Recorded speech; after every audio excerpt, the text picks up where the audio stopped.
The Steel Wool era of Five Nights at Freddy's is the best that the series has ever been, and no, you cannot change my mind. But let me see if I can convince you. Now, probably just like you, I've been a FNAF fan since the very first game. Child me was absolutely obsessed, and the feeling that you got beating the game for the first time was just absolutely undescribable. I was there for the rollout of 2, 3, 4, you get the idea. I left the franchise for a while after the 4th game because, to me, I was happy with the theory that I conned in my head. Dream Theory was FNAF for me, so I didn't bother with Sister Location or any of the games that came directly after, because at the time, I was content. But I came back into it, and as the tism does, I got sucked right back in. Now listen, I was a security breach hater. There's no way around it. There's video footage of me actively hating on the game, so there's no point even trying to deny it. But even with my dislike, I can still take an objective view and see where we are now and what the future holds for FNAF. And that's why I've come up with this definitely hot take. Let's go back to when FNAF 1 released and put yourself in that mindset. It wasn't really like anything out there at the time, and it grabbed your attention because of that. 4 main animatronics all desperately trying to get to your office to kill you was very cool, to be frank, and it still is. FNAF 1 is a good game, I'm not trying to deny that, even now it's a good game, but I find it boring. And I'm sure a lot of you out there agree with me. Sitting in the office for 5 nights plus 2 more when we've been doing that over and over for years in other games with more challenge, it gets repetitive. And yeah, although I find it fun in those games with more challenge, FNAF 1 is a struggle to play for me. Even 420 mode is a breeze and I can mostly complete it first try. When that's the case and you feel like you've beaten every challenge, the replayability of that game is all but gone. And that's an issue with some of the other games. FNAF 3, in my opinion, struggles with this a lot. I beat Aggressive Nightmare mode and had no desire to touch the game again. It's boring. There's one animatronic, not including the phantoms, and because of how RNG based it is rather than skill based, it takes away from my personal enjoyment. You may feel completely differently, fair enough. That's just me. I prefer skill over luck. Even though FNAF 1020 is one of my favourite max modes at the minute, but, you know, that's just because I like to torture myself. FNAF 4 I really enjoy for the story, or the original story that it was trying to tell, and I can see why the gameplay is good, but I just don't enjoy it. Sister Location is repetitive because of the format. There's no getting over that. It was always bound to happen with a game like that. Scott tried to change things, as he should. It was getting stale at that point, but because of how compact it is repetitive. Now, me saying all of this doesn't mean that I think these games are bad. FNAF 1 is amazing, 4 is great, Sister Location I really enjoy, 3, let's not talk about it. These games are scary.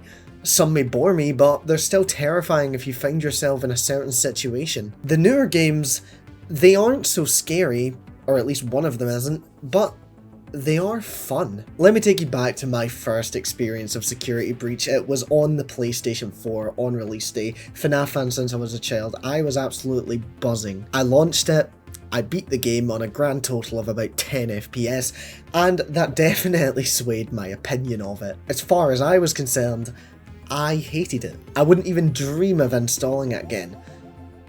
But then I got a PS5. I wanted to get the Platinum Trophy for it, so I began to run through it again, and to my surprise, I found myself having fun. Being on call with friends and grinding the game, experiencing weird glitches, discussing the new lore was really enjoyable, and this was a weird feeling because I thought I hated it. I've always seen myself as preferring the old era, but now that I take a step back and look, I think that I've been swayed. I can look at Security Breach now and realise that it's not a terrible experience. Alright, it may be buggy and not scary most of the times, but it is fun. A huge neon lit building with fantastically designed animatronics, brilliant voice actors, and an equally amazing soundtrack makes for a good playing experience. And although 99% of the time the game isn't scary, it certainly can be. In my opinion, after dismantling Roxy, Monty and Chica, the game gets scary. By that point, you'll likely have all of the upgrades, so you probably won't die, but the tension is still there. Chica's dismantling section in the sewers is one of the best moments in the game, and it's because it's thrilling. 1 second she looks offline and the next she's gone from where you left her. You have to turn on a generator where one wrong turn could mean certain death. And the endos section is another standout for me.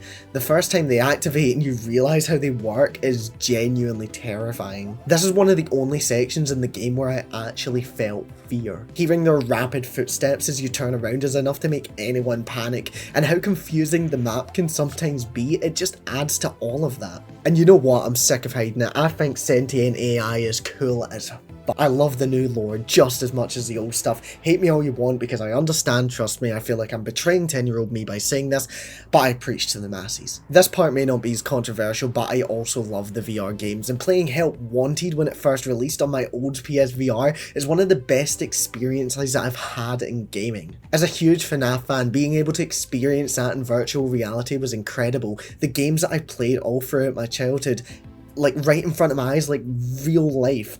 It was insane, especially because I'd never really played VR at this point, so for that to be one of my first experiences of that as a whole really made me fall in love with it. The absolute terror that Vent Repair put me through will always be remembered because I could genuinely feel my heart giving way because of goddamn Mangle. And Glitch Trap was something that interested me from the first time I spotted him.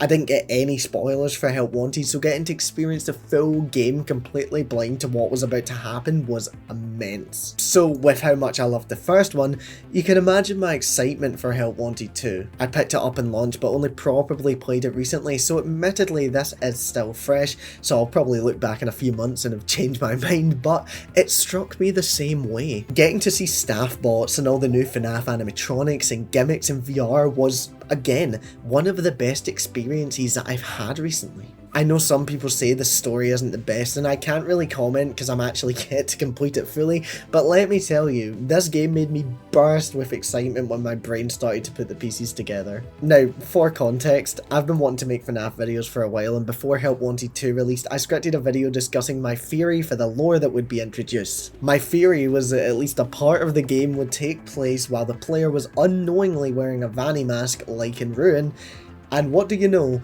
I almost screamed when I found out that I was at least partly right. I reached a crossroads in Help Wanted 2 where I'd completed all the levels that I could and the only ones left were the glitched ones. I didn't have a clue what to do, but I went to itch my head and noticed that a shadow appeared on the monitor. A shadow of Vanny's mask, and that's how I came to the realization of what to do next. If I hadn't have been itchy, I would have been confused, so use that as a motto to live by. If an itch needs scratched, then scratch it. But in all seriousness, Ruin is another fantastic piece of work in my opinion.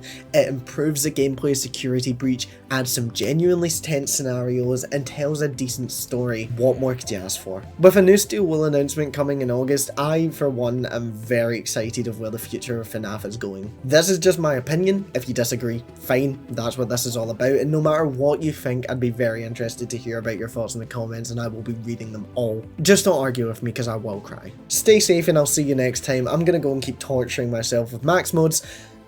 I don't know why I do this.